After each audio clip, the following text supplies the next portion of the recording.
Look how greasy my hair is. You know, I used to be that person that was like, my hair gets so greasy, I have no idea what to do about it. There's nothing I can do about it. Bestie? Let me ask you something. How often are you washing your hairbrushes? This is the culprit right here. The day I realized how easy it was to clean my brushes is the day my hair finally grew. And I don't want to hear no, I don't have time for this. Do you want long hair or not? Do you want long hair or not? Okay, basically think of your hair like a garden, right? When your hair is greasy, it's like those annoying weeds that don't let beautiful, fresh flowers grow. Like your hair can't thrive, you know? Once you're done pulling out all the hairs, it should look something like this. Not crystal clear, but that's gonna be going with shampoo. A lot of people like soak it in vinegar, things like that. I don't have time for that. I want this to be easy. I want this to be efficient. So the same shampoo I use on my scalp is the same shampoo. I'm gonna take a spoolie.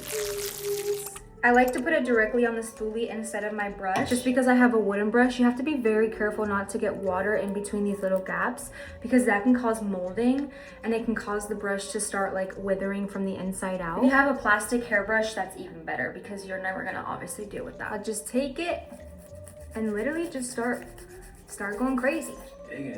And this should take no more than 5 minutes. It is so easy to just start going down a line every single row. Just make sure you're also like wiping up so you're getting every single bristle.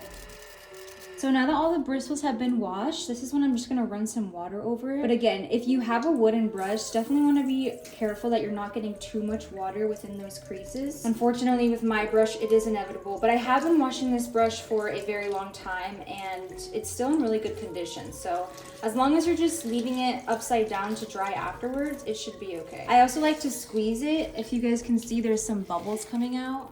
So I like to squeeze it until no more bubbles come out. And to squeeze the excess water out, sometimes I just like to press on the bristles. And there you have it. Clean brush. Now your hair can finally grow because you have a clean brush, a clean scalp, and your scalp won't get so greasy next time. Try this hair hack and let me know how it goes. And as always, let me know what questions you want me to answer next.